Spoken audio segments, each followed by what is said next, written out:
శ్రీమాత్ర నమః. అందరికీ మంచివాడిగా అనిపించుకోవాలనుందా? అందరూ నిన్ను మెచ్చుకోవాలని తాపత్రయపడుతున్నావా? అయితే రాసిపెట్టుకో. నీ అంత దురదృష్టవంతుడు ఈ లోకంలో ఇంకొకడు ఉండడు. ఎందుకంటే నువ్వు అందరినీ సంతోషపెట్టే పనిలో నిన్ను నువ్వు చంపుకుంటున్నావు. నీకంటూ ఒక ఇష్టం, నీకంటూ ఒక సమయం ఉంది అనే సంగతినే మరిచిపోయి ఎదుటవాడి కాళ్ల దగ్గర నీ జీవితాన్ని పెట్టావు. ఈ బానిస బతుకు ఇంకెన్నాళ్ళు? ఈరోజే దీనికి పులి స్టాప్ పడాలి. చాణక్యుడు ఎంత ప్రాక్టికల్గా ఆలోచించారో ఈ విషయాలు వింటే అర్థమైపోతుంది. అడవిలో వంకరగా ఉన్న చెట్లను వదిలేసి నిటారుగా ఉన్న చెట్లనే ఎందుకు నరుకుతారో తెలుసా? అది లొంగుతుంది కాబట్టి. నువ్వు కూడా అందరికీ ఎస్ అని లొంగుతున్నావు కాబట్టే సమాజం నిన్ను నరుకుతోంది. అతి వినయం ధూర్త లక్షణం అంటారు చాణక్యుల వారు. అవసరానికి మించి వినయం ప్రదర్శించేవాడు దొంగ లేదా మోసగాడు అయి ఉండాలి. నువ్వు అతి వినయం చూపిస్తే నిన్ను కూడా అలాగే అనుమానిస్తారు తప్ప గౌరవించరు. స్వార్థం లేనిదే సంబంధం లేదు. ప్రతి స్నేహం వెనుక ఒక స్వార్థం ఉంటుంది. అంటే అన్ని స్నేహాలు అలా ఉండవు, కానీ చాలా వరకు స్నేహం వెనుక స్వార్థం ఉంటుంది. ఇది నా మాట కాదు, ఇది చాణక్యుడి మాట. నువ్వు ఎవరికైతే ఎస్ అని ఊడిగం చేస్తున్నావో వాళ్ళ స్వార్థం తీరిపోగానే నిన్ను కరివేపాకులా తీసి పారేస్తారు. అప్పుడు నీకు మిగిలేది కన్నీళ్లు మాత్రమే. సైకాలజీ ఏం చెప్తుందో తెలుసా? పీపుల్ ప్లీజింగ్ అనేది ఒక డ్రగ్ లాంటిది. ఎదుటివాడు నిన్ను మెచ్చుకుంటున్నప్పుడు నీ మెదడులో డోపమైన్ విడుదలవుతుంది. ఆ ఒక్క నిమిషం మెప్పు కోసం నీ గంటల కొద్దీ సమయాన్ని, నీ ఆత్మగౌరవాన్ని అమ్మేస్తున్నావు.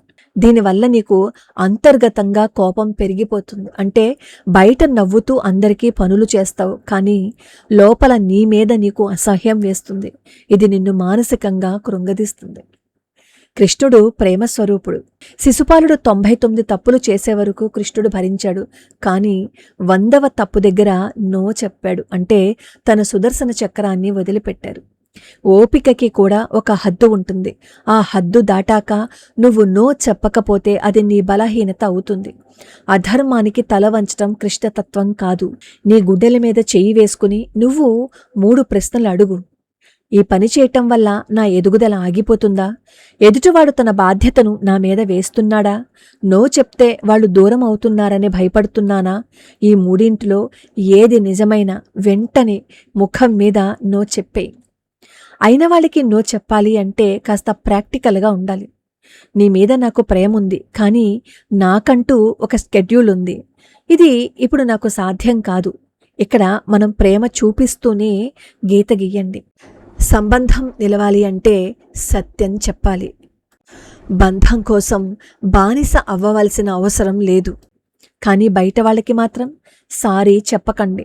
లేదు, నేను చెయ్యలేను, నా నిర్ణయం ఇదే, ఇంతే, నేను ఇలానే ఉంటాను అని చెప్పాలి. అంతే తప్ప వివరణ ఇచ్చాము అంటే మనల్ని వాడు లొంగ తీసుకుంటాడు. నిశ్శబ్దమే మన ఆయుధం.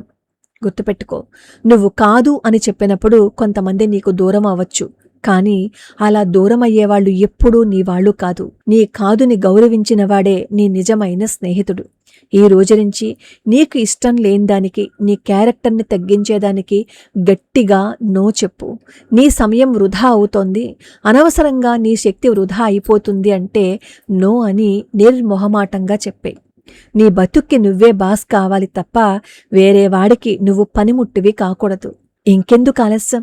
ఈరోజే మనకి ఇష్టం లేకుండా చేస్తున్న ఒక పనికి నో చెప్పి ఆ అనుభవం ఎలా ఉందో కింద కామెంట్ చేస్తారా?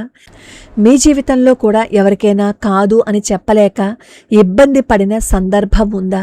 ఆ సంఘటన ఏదో కింద కామెంట్ చేయండి. అలాగే ఈ రోజు నుంచి మీ జీవితంలో దేనికి నో చెప్పబోతున్నారో ఒక్క ముక్కలో రాయండి. మీ కామెంట్ ఇంకొకరికి ధైర్యాన్ని ఇస్తుంది. మరిచిపోకండి, నో చెప్పడం నేర్చుకోండి. ఎక్కడ మాట్లాడాలో కాదు, ఎక్కడ మాట్లాడకూడదో, ఏం మాట్లాడకూడదో కూడా మనకి తెలియాలి. ప్రతిదానికి అవును అని చెప్పడం మాత్రమే కాదు, నో చెప్పడం కూడా నేర్చుకోవాలి. అలా నో చెప్పటం మొదలుపెట్టినప్పుడే నీ జీవితానికి నువ్వే రాజువి.